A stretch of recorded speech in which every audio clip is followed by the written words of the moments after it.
अरे लाल लाल होठावा से चुए लाल लैया हो की रस चुएला हो की रस चुएला जैसे अमावा के मोजरा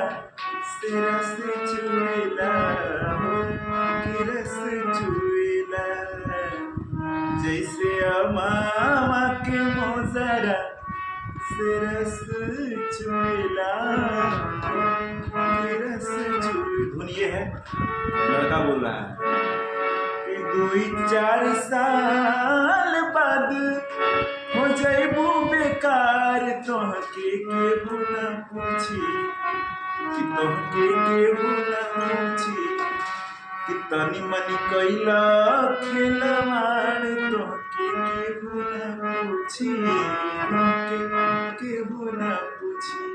खिड़किया से केहू ना झांकी तोहके केहू ना पूछी।